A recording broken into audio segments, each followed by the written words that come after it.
And continuing, the games are over. Will Putin take the gloves off?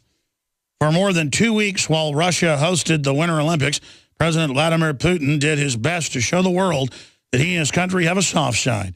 Now that the games are over, Western governments are concerned the smile will disappear and the gloves will come off. That's why they launched the attack during it, the Western Soros attack during it against Ukraine. In Russia, tug of war with Europe over the fate of Ukraine.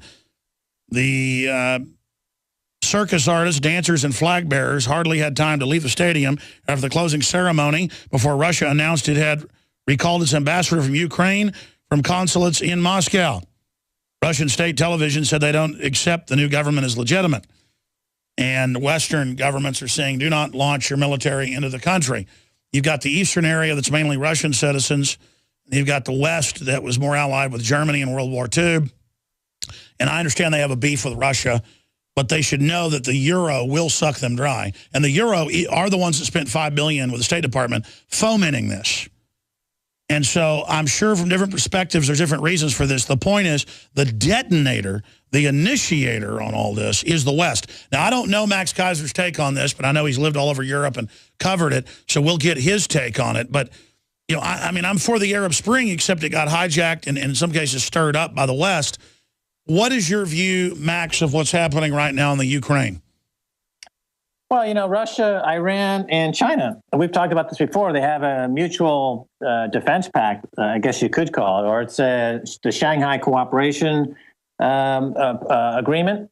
And, you know, China, Russia, and Iran share something very interesting in that they don't have central banks that are controlled by the Fed or the IMF or the World Bank. So there's enormous pressure by the central banks of the West to seize these operations of Iran, Russia, and China, because that's a threat to the central bankers. And the central bankers in the West are what feed those enormous bonuses on Wall Street by printing up those trillions of dollars of the quantitative easing. But because Iran, China, and Russia have economies that, well, in the case of Russia, of course, they have huge natural resources, and they don't really need to have a financialized Ponzi scheme like you have on Wall Street. So they don't really need to be part of the confederation of corrupt central banks, whether it's the ECB, the Bank of England, Bank of Japan, Federal Reserve Bank. So that's where the tension is. And the situation in Ukraine, obviously, it's another hit piece by, you had John McCain down there in the CIA looking to stir trouble. They're looking to seize any assets they can and fund some local CIA-sponsored folks, and game on. The same thing we've seen in Central America, South America, North Africa. This is the global insurrection against banker occupation. As we've been talking about on your show for years, it's just been getting larger and more violent as the central bankers want to protect their monopoly in printing fiat nonsense and giving themselves huge bonuses and letting everyone else starve. What's interesting is that in the Ukraine, on the economics front, the price of food has been going up. We've talked on your show before, Alex, about when the price of food as a percentage of disposable income gets to around 40%, there's usually some kind of violent revolution. We saw it in the Arab Spring. We see it now in Ukraine. We see it in historically going back to the French Revolution. So that's another byproduct of this money printing, is that the poor people who are exposed face-to-face with the rising food costs as a percentage of disposable income, when it gets to a certain level, they just go into the streets because they've got nothing to lose. Exactly, Max, but that's the problem. They know when these countries are going to blow up, so the West then triggers its revolution to make sure a real revolution doesn't happen. And so instead of the Russian allied government that's obviously got problems, they're now going to go with the EU, who's already saying they're going to put the Ukraine under debt.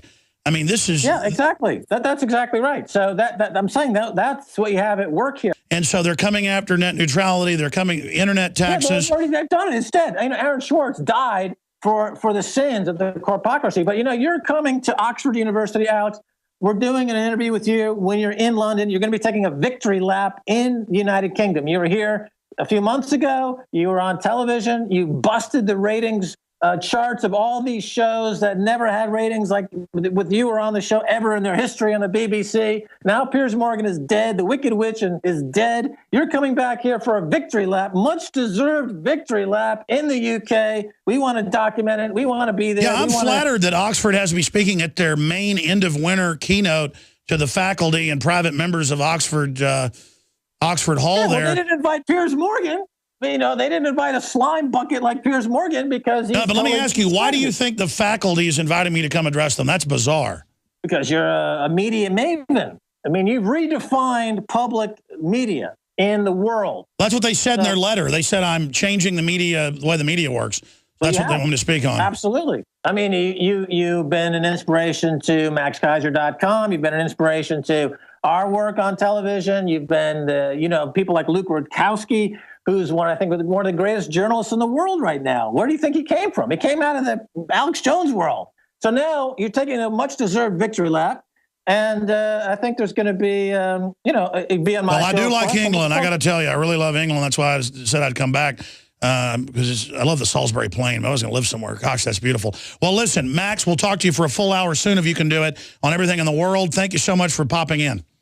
And my pleasure, Alex. Bye-bye. We don't get stimulus money like MSNBC or NPR. We get funded by the people listening and watching. This is radio. It's really a radio show, but it's grown into TV over the last decade. I started out in TV. So when you buy the books, the videos, the T-shirts, the super high quality